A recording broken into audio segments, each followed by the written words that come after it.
You're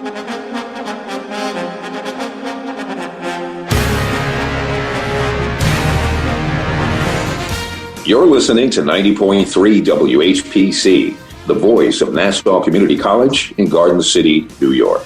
I'm Bill McIntyre here with Jon Gallo, bringing you news stories about Long Island and about Long Islanders.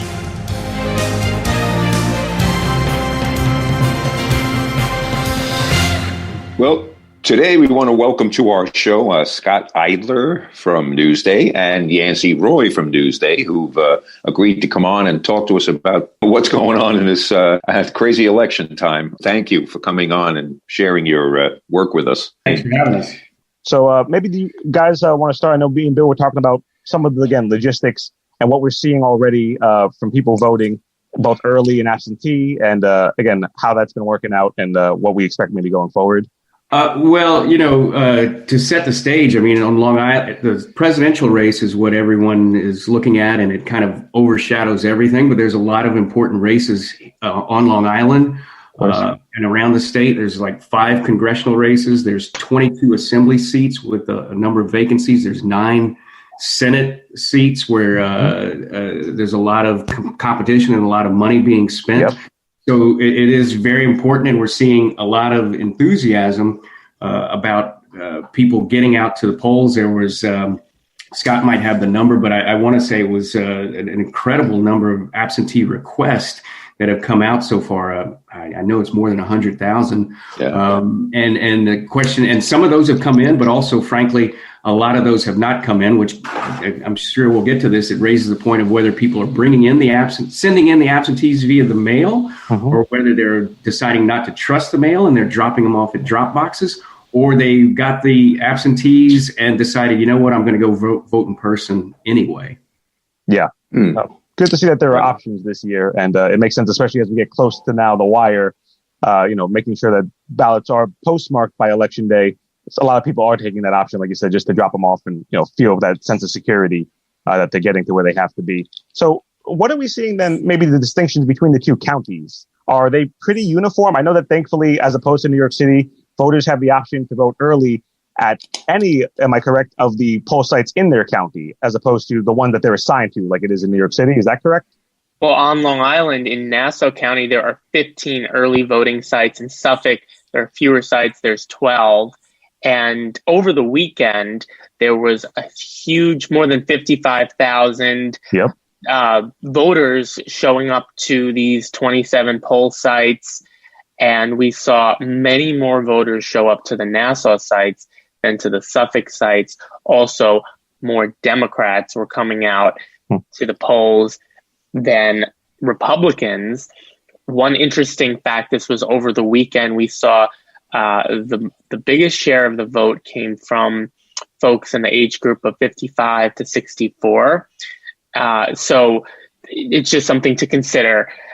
But Democrats were coming out. We don't know yet if these are the voters who, always show up first to the polls, or if this is a sign of, early voting might be beneficial to Democrats in the suburbs nationwide. That was some interesting statistics, and we'll be following it through Sunday on Newsday.com.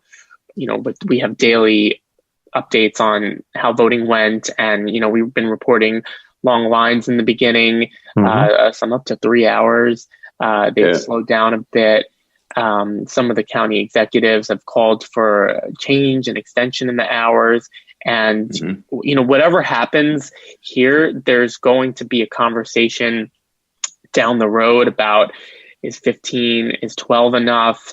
There was a big fight last year among the commissioners of the boards of election in Nassau County over how many sites should be open. And last year there were county legislative races, town supervisor races, not a huge, not a presidential year. And not a pandemic year. A pandemic year, right? Major disclaimer. So you had the Republican commissioner at first. There was some drama. Legally, Nassau County could have 7 sites. There was a calculation based on the population. The Democrats were pushing for close to 20, and they came up with a compromise of 15. we don't know if this is enough, or if they can do many more than that going forward. So that's going to be one interesting thing. It's kind of amazing to me that in Albany, because there's already a discussion underway about, okay, we had to slap this together.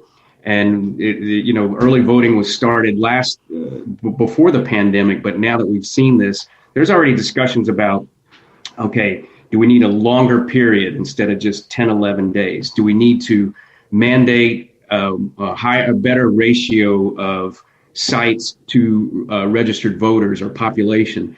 And if they're going to mandate that, okay, is the state going to come up with the money to help counties staff and fund it? Well, those discussions are already kind of going on in back rooms. It will be something on the front burner as soon as or any kind of regular legislative session comes back. Oh, yeah. Right. Now, I mean, money is obviously the big issue, but I think people trying to, did the whole slew of voters come out? We're going to try to assess why they did that. Is it this election? Is it because early voting was available? People are going to assume they know why the numbers are. Well, I think that's going to be a combination. I mean, there's tremendous interest in this election, not just obviously, but in states around the country. The pandemic has brought concerns about election day crowds, which is why so many showed up for early voting, or so many absentees were requested, not just in New York, but around the country. I think it's all of these factors coming together at once. Yeah. I think that voters, though, would think that both sides, and I hate to be like that, but both sides would be coming to an answer to make it easier for people to vote. They should, as a voter, I would think that that's what they would want to do for me. Raising tide raises all boats. Exactly. That's not what's really going on, though, is it? Well, the concern is suppression always. That's something I know. Like we're saying, will people be turned away from the polls? Because, like you said, you see this 2-hour line, and maybe there's senior citizens, and they don't have the ability to wait in the weather like we're dealing with today. Oh no, I get that. What I'm saying is, they want to know if 15, like seven polling places was enough, and now we have 15. Why don't we have 30? And why would anybody have a problem with that other than money? That's a great question. And that's going to, be the crux of the conversation going forward. The long lines are, we have the photos of them that throughout the state. It's kind of a symbol of this, but people, I think, were very concerned that, there's been the Supreme Court rulings, and that for whatever reason, their ballots might not be counted. The Board of Election commissioners said that they won't count the ballots until begin counting the ballots that were absentee or mail-ins until a week after election day. So people want to make sure that their ballots are counted. And their vote counts, right. Yeah, so that could be part of it too. Interestingly, on local levels, Republicans were able to marshal their operation to take advantage of early voting last year in the Hempstead Town supervisor race. Yeah. So it works both ways, but it's interesting that so far the numbers have been higher for Democrats in this presidential election year. Well, let's also not forget sort of the cold-hearted political strategy that happens here as well. Oh, yeah. General conventional wisdom, by and large, and this is before the pandemic. Tradition. But traditionally, Democrats do better with big turnouts, and Republicans do better when the turnout is lower. And in Albany and in other state capitals, you see that strategy somewhat played out in how the parties treat issues about access and whether to expand it, or which is generally what the Democrats say, or often a lot of Republicans say, look, it's not that hard to vote now. It's fairly easy to vote now with all these options. We don't want to jeopardize election security, but that's just sort of a generalization. But you do sort of see those issues play out through those strategies when it comes time to actually passing laws. Yeah. Well, I mean, I think if that, excuse me, if both parties are going to fight about it, I think the voters should know exactly what it is they're fighting about. Most voters, I think, and I mean, can't speak for them all, but I would imagine they would say more is better in this circumstance. Give me more places to be able to vote. Yeah. I mean, the idea that they float that, voter fraud and all that, and it's every year, or every election cycle, it's the same junk. And we have to go through that and get to it. But I think it's fairly safe to say that from the voter standpoint, more is better. And if they're going to fight about it, we should know what it is they're fighting about. And it's not about us. Right. The argument last year, the Republican commissioners were saying, we don't have the money to open these up. We don't know if this is necessary. And last year was not a presidential election year. So next year, 2021 won't be a presidential election year, and there will be negotiation over how many sites to open up for the county executive races and the county legislature races and town supervisor races. So it's not going to be an apples to apple to this year. It's going to just be an ongoing, we don't need more than 15 work. You'll see these types of arguments play out. Of course, especially with the concern, being that, maybe they'll say, okay, well, we did this because of the pandemic. We wanted to, give those options because of those kind of larger circumstances. So now, the need isn't as great. So we can kind of just set here and let it be for a while.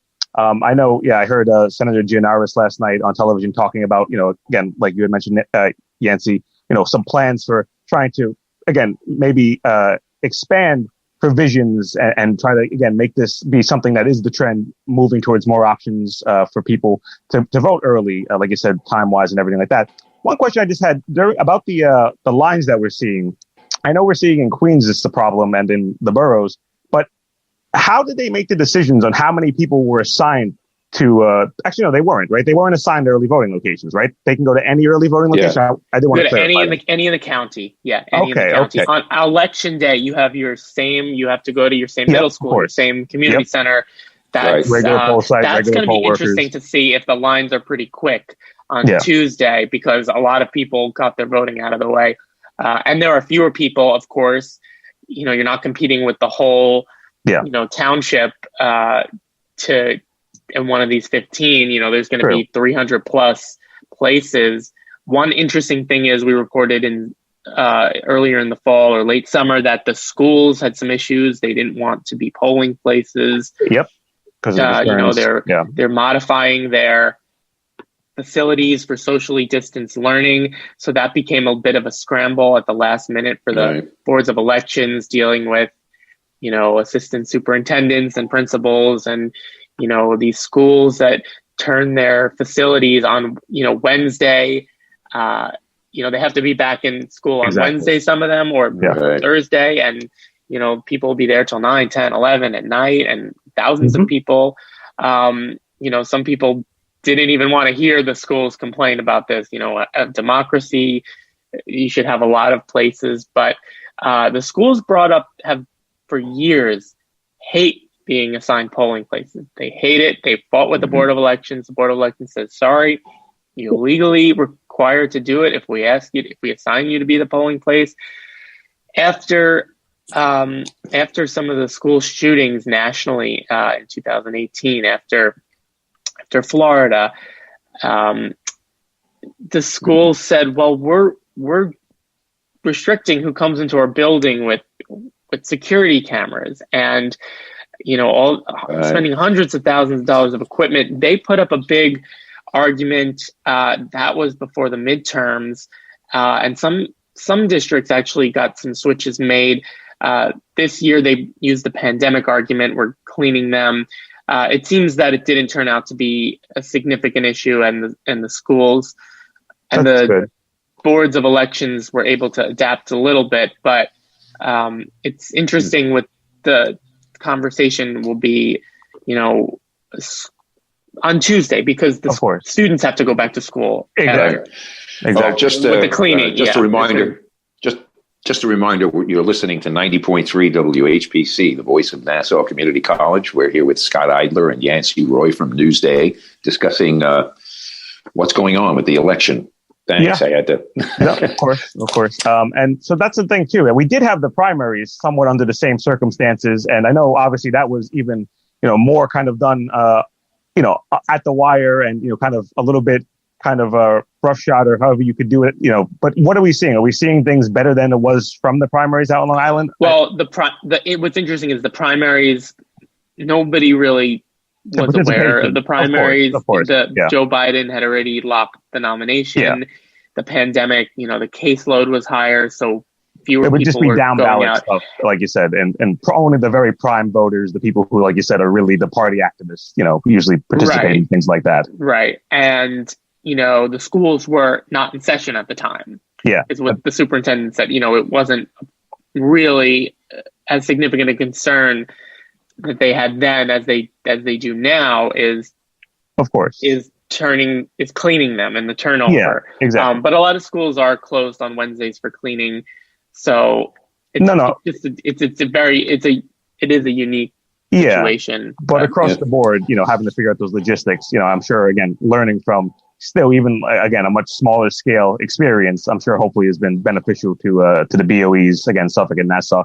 I guess let's kind of switch now to the actual kind of horse race part of the politics. Obviously, like you had mentioned, the both of you, that there are a lot of competitive seats and races besides what we're all focused on nationally at the top of the ticket.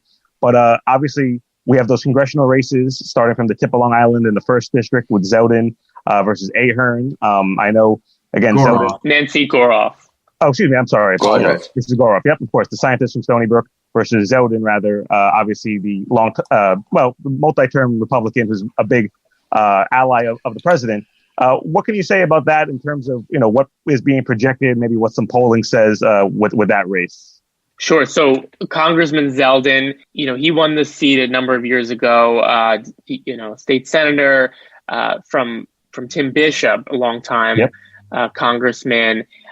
He's going up against, former chairwoman of the Stony Brook Chemistry Department, Nancy Goroff.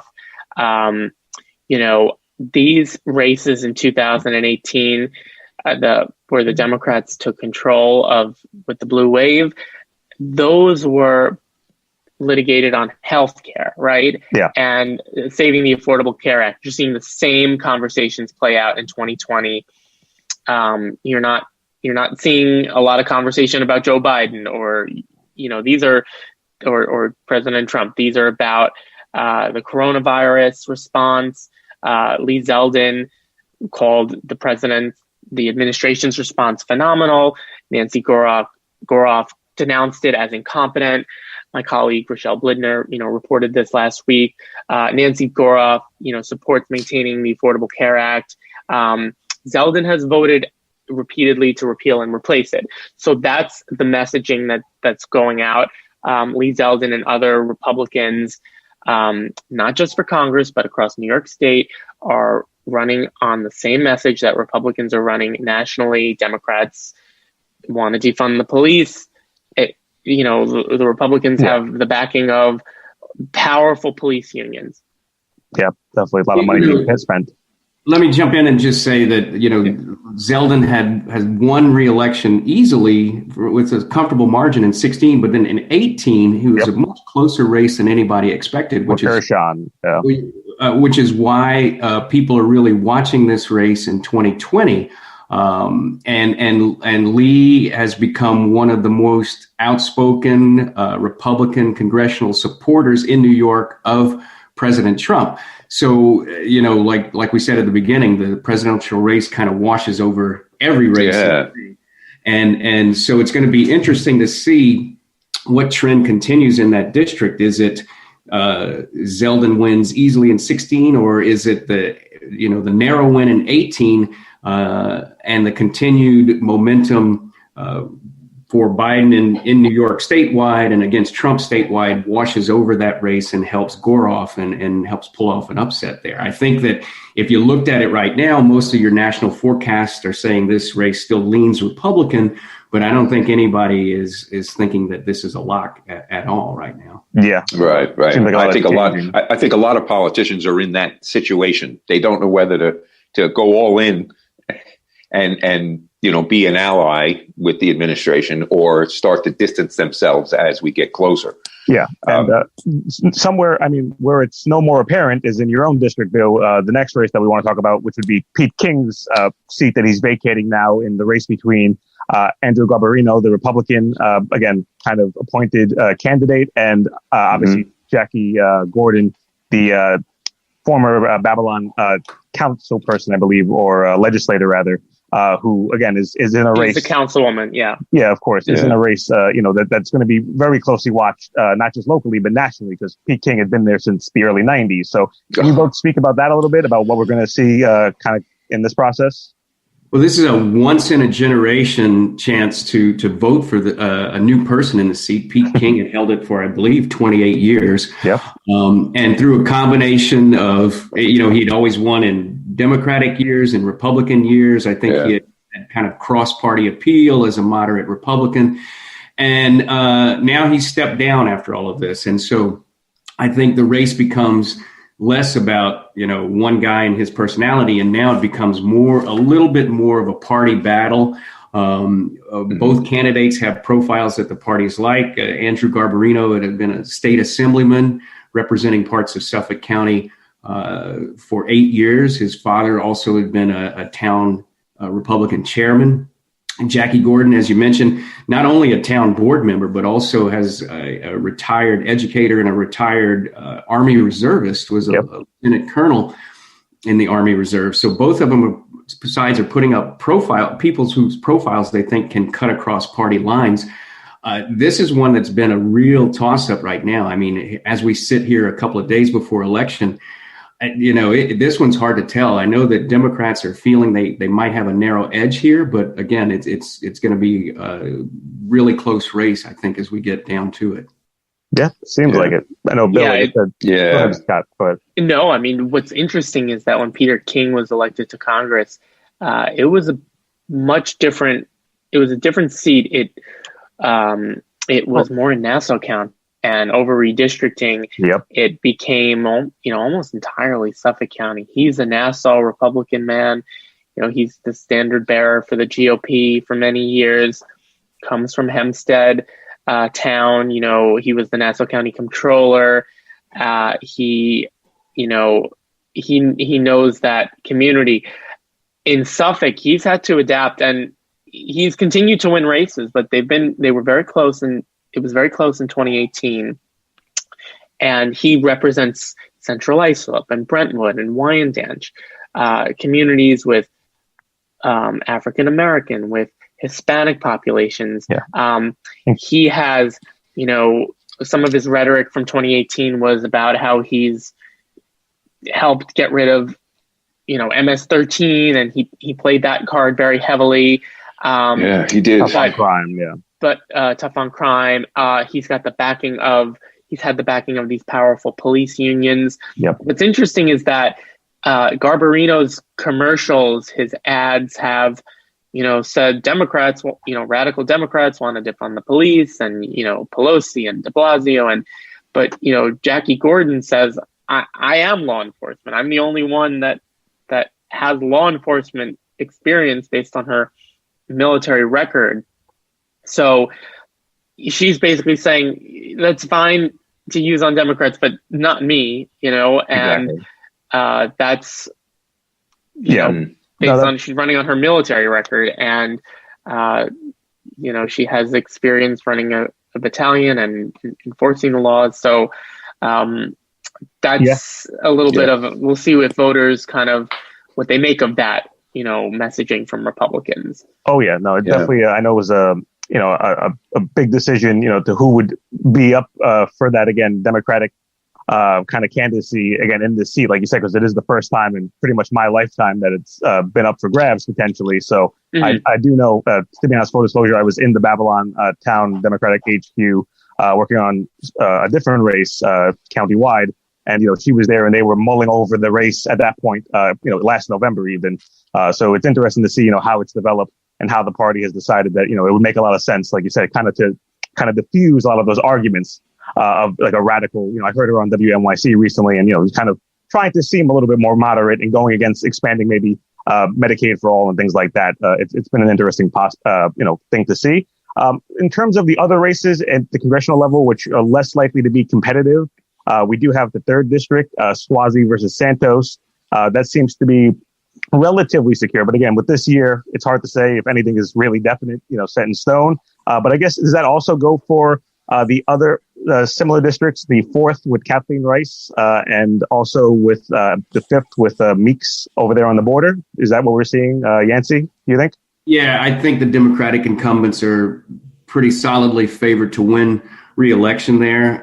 Swazi as well as Kathleen Rice. Greg Meeks in that district that's an overwhelmingly Democratic district and one of those that fall into the category of, in all likelihood, if an incumbent ever loses that district, it'll be in a Democratic primary because that's just the nature of that district. Yep. That's my district. Swazi and Rice, more competitive districts, but I don't think there's been the campaign spending or attention from both parties in that race. So I think, forecasts have those two races probably considered solidly Democratic at this point. And the same thing, you think, Scott, for Rice's seat? I know she does have a challenger, I believe Tuman, but does it also seem similarly, kind of a safe seat as considered for the incumbent? It's anything can happen. He's an official with the town of Hempstead, which is, Kathleen Rice's district does cut through, the Republican stronghold of the town of Hempstead. I will, if I could pivot for a second, there's an interesting dynamic with the town of Hempstead where State Senator Kevin Thomas is running against Councilman Dennis Dunn, who was almost 2 decades or around that range in the county legislature. So Kathleen Rice and Kevin Thomas are both running against a councilman and a commissioner in the town of Hempstead. So you're seeing a little bit of a Democratic unity against the town structure. You've got the county of Nassau upset about how much money it got for coronavirus CARES aid from the town of Hempstead, and Rice and Kevin Thomas are, asking for oversight of this funding. So you've got a lot of different, the town of Hempstead is always going to be central to Republicans trying to win back seats wherever it is. And, don't underestimate the Republican machine in the town of Hempstead. Exactly. No, they definitely have a strong infrastructure in place. And we know you've written in the past about the issues with some of the CARES funding and some of the potential political nature of that even. It's something that will be closely monitored.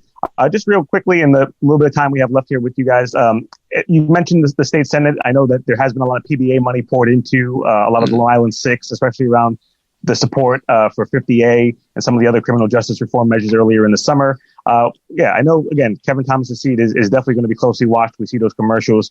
Is that the case for, do you think, any of those other senators? I know Scott Brooks managed to not have to have an opponent, but what about the other ones? Yeah, let's a quick breakdown. There's 9 Senate seats. 6 are held by the Democrats right now, 3 by the Republicans. If you look how it breaks down, we'll start with the Republicans. 2 of those 3 seats are being vacated by longtime senators John Flanagan and Kenneth LaValle, who was there for 44 years. Yep. Those are interesting seats, especially the LaValle seat at the very eastern end of Long Island. That contest there is Laura Ahern, who is known for her work as Parents for Megan's Law, against Anthony Palumbo, who's been a Republican assemblyman for a number of years. A lot of money going into that race from both sides, and surprisingly also from charter schools who used to back Republicans, now seeming to back Democrats. They're backing Laura Ahern. The Flanagan seat is probably leaning more towards the Republicans right now, but you can never tell. The 6 Democratic seats, 4 freshmen, 3 of those have been especially the targets of special interest spending on the other side. And those are Jim Gorin in Northport, Kevin Thomas in Levittown, and Monica Martinez in Brentwood. And a lot of money coming in from law enforcement PACs and also billionaire Ron Lauder of the Estee Lauder group, especially against Monica Martinez in Brentwood and Kevin Thomas in Levittown, probably seen as the 2 most vulnerable Democrats right now, and where Republicans think they can pick off seats. Yeah, no, I know seeing Monica Martinez have to take a lot of policies that maybe gave her some flack with her own Democrat, her own kind of, again, caucus in the Senate, but knowing that this was the race she was going to have and that, it is not by any means a very strong Democrat base out there, it seems. So it's been interesting to see how, she's been kind of towing the line, I guess, in between and walking that kind of tightrope the best she can. So, yeah, that makes a lot of sense. I guess, like I said, there is a lot of stuff there besides the presidential that people don't focus on, but it is important. And thank you guys for, again, shedding that light on that. And just real quick, maybe just any of the assembly seats that we see, maybe Scott, that might be up again, also that might be a surprise, maybe on election night or whenever we do get the results finally. Can't think of any. I know in the town. Yeah. Go ahead, Yancey. I'll jump in. There's 22 seats on the island. 5 of them are vacant right now. Mm-hmm. Among the more interesting ones, Andrew Reyes' seat in Huntington. He has become town clerk. That's a pretty interesting race there between Republican Keith Brown and Democrat Michael Mark Antonio. Over in Nassau County, Judy Griffin in Rockville Center is a freshman legislator who that often has been a Republican district. And I think because of that, the Democrats have really tried to help her as well. Those are 2 of the 5 seats that, rather, of the 22 seats that sort of jump out. But there are at least going to be a turnover of 5 new people in the delegation on the assembly side. Okay, interesting. Yep, go ahead. I just wanted to let you. We have a story today about a Hofstra poll on the presidential race. Just to tell you, just to pivot nationally before we wrap up, which it's the Calico polls, and they had one out in September, they had one out in March. This is polling done in suburban areas between the 19th and the 26th of this month. And it's pretty steady from September. It shows Joe Biden with an 11.4% point lead over President Trump. And he's got a 6.3% edge among suburban voters. And, according to the poll authors, they say that, with less than 1 week until Election Day, the fundamentals of the race suggest that President Trump is in a weak position. And as a result, prospects for a second term are dim. And, it's very interesting poll. It's got a couple of point margin of error. But it does show suburban support breaking for Trump. And also some of the folks at Hofstra are pointing out that he's lost a lot of support among a big chunk of his base, which are non-college educated voters and non-college educated voters in the suburbs. He had a slight lead, but Vice President Biden had a lead in that category. He has an overwhelming lead in college or more, college-educated voters or higher degrees attained. But the poll found that early voters, 69.2% were breaking for Biden versus 28% to Trump. So this poll just came out today. It was in our paper, it's some interesting data to chew on. Well, of course, we definitely recommend all our listeners look into that and really see all that data there and how much that will impact the down ballot races. Yancey looks like he wants to say something. Well, to get into the real granular level about how the presidential affects some of the down ballot races, and these are some of the things that strategists look at on either side. But there's sort of a conventional wisdom of let's take a look at Long Island and some of the Senate and Assembly races that we just said would be interesting. And you'll know sort of post-mortem on this. There's kind of a conventional wisdom that, let's say, Biden is favored to win, obviously New York, but how does his vote break down in the district level? If you look at some of those Senate districts, I think the way that folks are looking at it is if Biden wins within those state Senate districts by, say, 51-49 or 52-48, the Republicans will have a solid chance to win that district. If Biden carries that district by 54, 55, 56%, then the trend is that that's going to be very hard for down ballot Democrats to lose. It'll be very hard for a Republican to run in a state Senate district where the the presidential candidate is going 55-45 and the Republicans still be able to pull off a win there. So that's sort of how it will end up playing out. Those are sort of the things we'll know, like I said, post-mortem after all the results. Right. Yeah. Well, I mean, my big question: do you guys think that this election is going to end up in court? I mean, there's so much shenanigans. That you can't count ballots before the day. You can't count them. I mean, it's like a hodgepodge of what the heck is going on. Do you think it'll end up in court? We'll have to see. The Supreme Court's been deciding some cases in Pennsylvania and Vermont. One shred of good news, I think, according to this Hofstra poll, is that fewer voters back secession from the Union than they did a month ago if their candidate loses. That's a good thing. I found this fascinating. Never did I hear that poll. The folks at Hofstra have been posing this question, I think in the last two polls. In September, 39.3% said they would support their state seceding from the Union if their preferred candidate loses. That number is down to 33.6%. So take whatever you want from that. Of course. No, and it's interesting because we have a lot of the polling always, and we all saw what happened with the polling last presidential election, and what pollers learned from the maybe mistakes and miscalculations there. But this time we have real data also coming in. Like you said, we can see who the breakdown is of all these early votes and trying to distinguish who again are those voters, like you said, who you can count on versus who is the folks who don't vote in regular years, and now we're getting reactivated because of the top of the ticket stuff. So it's a lot of amazing things to watch. We are definitely in interesting times, and I know a lot of that went into the considerations of both the DNC, nationally and obviously on a state level, on who, like you said, could help with all the other races down the ballot. So I don't know. We'll be watching. We'll be following all your reporting the whole way through. And thank you guys, like I said, for shining a light on Long Island and, making sure that voters have the information they need to feel comfortable with their votes going wherever they want it to go. Yeah. It's going to be interesting. I'm actually going to go and vote on Election Day. And it's probably morbid curiosity more than anything else. I'm really curious to see. And I'll be going to my regular polling place, where I'm supposed to vote. And I want to see if it's the same. I bet your line will be short and easy. Given you won't. I don't know if you won't get an "I voted early" sticker though. That's true. That is the exclusive one this year. I'll live. There you go. I'll live. That's nice. I really I don't know. It's so up in the air about the rhetoric that's going to come out on election night. I can't wait to see where it goes. What the effect is going to be. You can count. You can't count. You have to stop counting now. There'll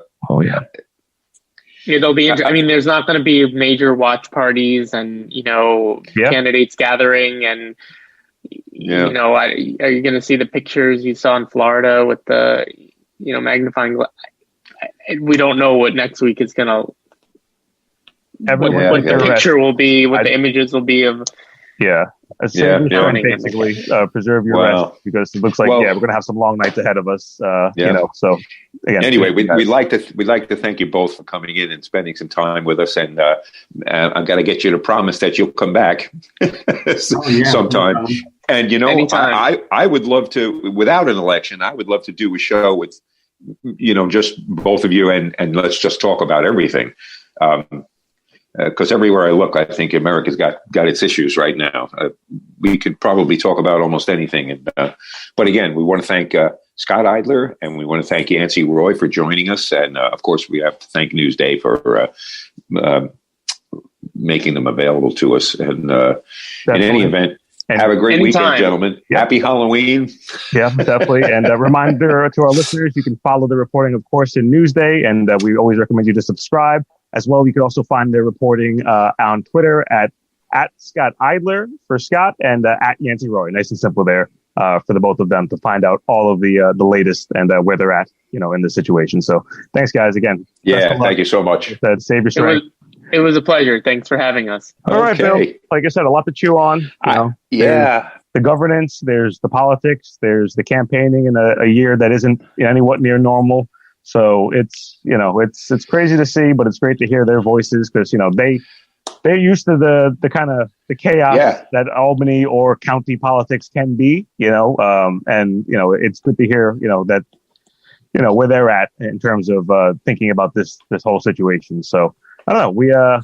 We got some time there, but what are your thoughts again from what we heard from them in terms of anything? Well, I think it's interesting that, and Yancey said it a couple of times about how the presidential portion of this election colors all the rest of the battles, That was a big part of, as I was just kind of alluding to, the DNC, why they wanted Biden, because not even just in our areas, but the idea of in Georgia, in southern states, in Texas, the idea of having, Sanders on the top of the ticket, even with another VP, the idea of having Biden with a Kamala Harris rather, on the ticket, it seemed like something that was more likely to help the down ballot. That's my understanding of listening to the analysis again, coming from the Democratic Party. That's what they were so concerned about, because then it becomes, something for Trump to just say, well, basically, that's a radical, I'm the rational choice. And it would have been a different conversation in these swing districts. But here, it becomes, Joe Biden is as known of an entity as it can be when it comes to governance, almost to a detriment at times, because he's been there for so long. So you can find him, kind of having policies across the board over decades. Because something too. That's one of the things that kind of irks me is when they say, okay, Joe Biden's been a politician for 47 years and he did nothing. I think there's 4,000 bills with Joe Biden's signature on them. He's done plenty. You can't say he's done nothing, but people can, rightfully say either they support what he did or they didn't. And the thing is, at least we're seeing that, and same thing with Harris, that being willing to say that, I changed my position with the information. I learned more. The crime bill of the 90s is different than the 2020s. We see that things have negative repercussion, but just like Pete King, like that race that we saw that you were talking about here, that, districts change, demographics change. Ideology. That's true. Now, originally, they were talking about the District 2, the second district. That's Pete King. Yep. And initially, he didn't have the area that it now contains, right? Yeah, correct. That's something that I wish I would have had a little more time. The next time we speak with Yancey in specific about is that how much, not just the national level, because that is the congressional races, how the census is going to shape, what these districts will become and how the changes are made. But also at the state level, the state Senate has a big say in how lines are drawn on the local level. So, there really is, like you said, a lot of fluidity to elections and to politics. It's not so linear. Yeah. And it's a lot of the things that were done at midnight behind closed doors that nobody knows about, which is something that the voters, that the voters need to know. That's going on now. Yeah. At the same time that campaigners are out there saying, we want to help you with healthcare and all, they're in court trying to do the exact opposite. Yeah. Oh, yeah. And as I had alluded to off air, you're going to have this big national kind of macro kind of discussion about courts and about legal challenges to votes on a national and state level. But on the micro level, every cycle, as I've told you and said before, that candidates, if there's a close race, there are lots of ways to try to question the validity of certain ballots being cast, provisional ballots, as they're known, the ones that are the day of, things like especially the absentee ballots, where, the signature might not match, or, like we said before, maybe it doesn't get to the BOE until who knows how many weeks, it's lost in the postal system. Will that be counted? And that's something I know that was part of that Pennsylvania court kind of hearing at the Supreme Court level, is that they're not going to say that they're not allowed. They're not going to say that they are yet. What they're going to do is, my understanding is that they're going to basically seclude them off those votes and say, we'll come back to these later. So if it's safe, if it's a clear margin, it's all moot. But if it's not, then that court battle comes back up. And whether or not the now appointment of the new justice after the passing of Ruth Bader Ginsburg, Amy Coney Barrett, how much will that play in this process? Well, if it doesn't go to court, then it's not going to kick in at all, hopefully. Yeah. But I'm pretty sure that the administration will attempt to. They're going to listen. They're going to wring that sponge dry. Oh yeah, anything they can think of, they're going to try. Any good election lawyer, or ethical or not, like that's their duty. They're your job is to try to find any technicality, any type of way to try to keep yourself in the race and to turn that margin in your favor. We've seen in time and time again in the close races. So I don't know. It's an intense period. I feel like with this year going on, I know we've talked about it in the past, it almost didn't feel real how fast it was coming upon us, this election. Normally, even personally or, just seeing it, you have people knocking on your doors. You have this whole regular build up to the campaign cycle. You have the conventions, which this year were virtual, So there's this whole just kind of, it feels off. Everything feels a little bit off time wise. Well, it's not only does it feel off because of the timing and stuff. You had a Republican convention that didn't have a platform. I mean, what did we spend 2.5 hours watching on TV when there's nothing there? The platform is whatever the commander in chief decides is the hot ticket of the moment. Well, I think one of the biggest issues when we think both nationally and kind of more locally is that, a lot of the Republicans who were a little bit more centrist and moderate have a lot of times left, again, the presidentials, both as legislators and as voters, the fold. A lot of them are kind of considering maybe voting Democrat or maybe voting third party, maybe voting for a libertarian, whatever it may be.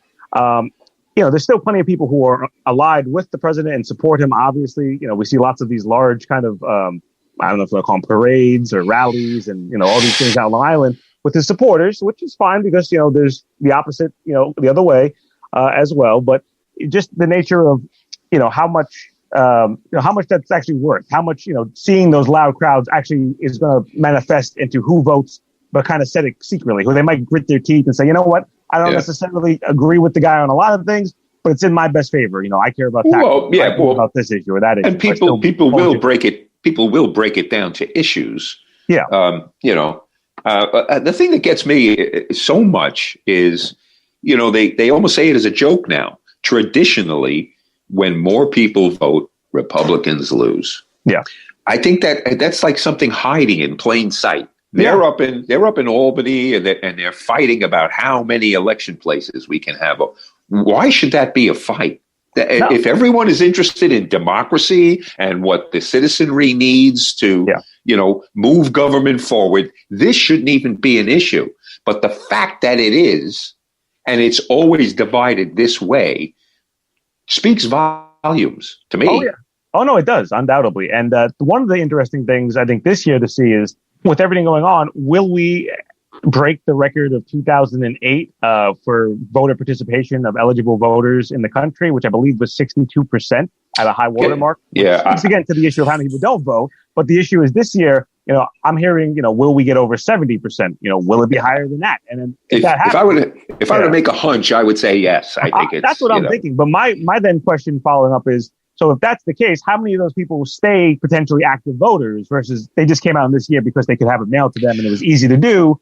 Versus, I think, now you got to do the whole process, Yeah, well, I think depending on the result, we'd be thankful that they came out this year, and we're not going to worry about subsequent years yet. No, I hear you. But you're right. I know quite a few. Well, a couple that I can think of who've actually talked people into coming and voting, that people that never voted before. Oh yeah. I mean, again, we've done not what I'm doing now, but in the past, when I was more in the electoral kind of world, where you're getting people to vote, say that they're going to vote for you. You're getting people registered. They're getting people to do everything you can to try to remind them. But will they actually? You really don't know. There's no way to find out. You can't see that they cast their vote for your candidate. Yes. You can just try to gauge the data the best you can on, what you get. But and one of the things I would like to tell the listening audience is, the election night, one of the things to be careful of and be aware of is people starting to announce winners. Yeah. Don't jump on don't get upset. Don't get crazy. No. It's not going to be, I mean, look, a lot of overseas voters, what's going to happen to their ballots if they, maybe they arrive late, but they were postmarked by November 3rd. Yeah. This is going to be, it's going to be a real show to see. Oh yeah, and the nature of once one candidate says that they declare, now the other candidate, if they feel obligated to do the same, and now it becomes this whole kind of everyone's being petty. No one's kind of being that sincere, and it's I don't know. Like I said, I really hope that the margins, whatever way they turn out, are large. Right? Just because then we don't have to get stuck. I was pretty young when Florida happened. But just knowing, like what was occurring and just seeing, especially. I found out more about hanging Chads than I ever wanted to know. Yeah, exactly. And then just seeing, how it really kind of shakes a lot of times your trust and the foundation of the system, Well, and that's what we want. I think Americans ought to be, really ticked off that, here we go to other countries and monitor their elections because we're supposed to be the shining city on the hill and we're the beacon of, and now they're laughing at what happens and yet you read about gerrymandering in elections all the time. Those things do not help the American public. No, I mean, they help the candidates. You're right, and that's the junk that's got to stop. It really does. It's just a waste of time and money. You tell me you don't have enough money for more polling places. Well, if we didn't spend time doing all of this baloney, we would have plenty. That's all the money that goes into campaigning. Again, if more of it went into voter access, and getting those options. Well, look, I'm a firm supporter of. I think the election should be publicly funded. Yeah. Definitely. Here's, and let's figure out the amount. If presidential candidate, fine. Here's your $5 million. And if you're such a genius, then you can get elected with that bit of money. And you'll watch as the candidates scramble. I mean, look, we have regular conversations about dark money. Yep. Are we kidding? That we just accept it. It's just something, Exactly. And some of this crap has just got to go. And especially now as it gets to the digital age where there's even harder at times, it's more opaque. You would think there'd be more transparency, but a lot of times. And one of the things that we didn't really discuss, was the idea of foreign interference in our elections. Yeah. The last time, at my understanding, it wasn't that anybody changed a voting machine or changed a total. What did happen is that in 4 swing states, that Donald Trump won by less than 1%. The thought is that they were actually going after the voter rolls in those states and disqualifying people who were on the rolls. So when the votes went to be counted, those votes didn't count. Yeah. And they chiseled off just enough of the bottom of the vote that it swung and they won by a tiny percentage. Yeah. Those were supposedly Russian hackers, and that was the computer stuff that they were doing. Well, and even besides the actual election day stuff, seeing the kind of increased rate of like troll and bot accounts, trying to put out misinformation on the internet, on social media. Mm-hmm. We heard last week, or was it the week before, about a story that and it's hard to track. There's no way to really know this, because even the security analysts aren't necessarily sure, but the potential of a foreign state actor, maybe Iran, maybe someone saying that, they're the Proud Boys and they're going to, come to your house if you don't vote, a certain way or vote for the president. Yeah. And who is that in favor? And then the administration said, oh, that was against us, but then other people will say clearly, that was in your favor.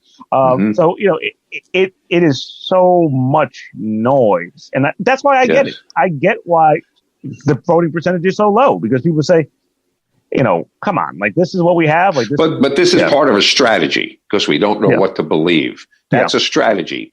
That's what can I say? Knocking democratic institutions, mocking normalcy, even going so far as to give what's his name, Rush Limbaugh, the Freedom of Medal. The Medal of Freedom. Yeah. This is all diluting those things that Americans used to have good faith and trust in. We don't have those, or we're losing them. Yeah, no.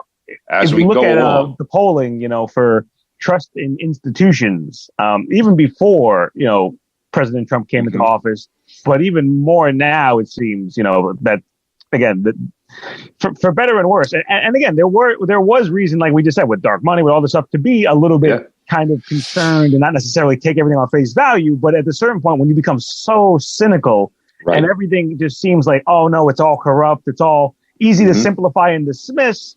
And then guess what happens? The people who actually are corrupt say, you know what? We got what we needed. We have a small population. Right. You guys might think about things are out of the situation, and we'll get what we want. We'll get our donors what they want, and we'll stay here for 20 years. And good luck voting us out. We have the machine now, and without the public funding, that's one thing I would have liked to have known, because you can look at the federal election committee, the campaign finance statements on what they're filing and stuff like that, but there's such a difference between someone, just for example, Swazi, who is a well, kind of received national Democratic kind of candidate, a chair, I believe, or rather on the Ways and Means Committee, all these types of, committees, and has this clout in the party. So his funding is so much larger than that Republican challenger.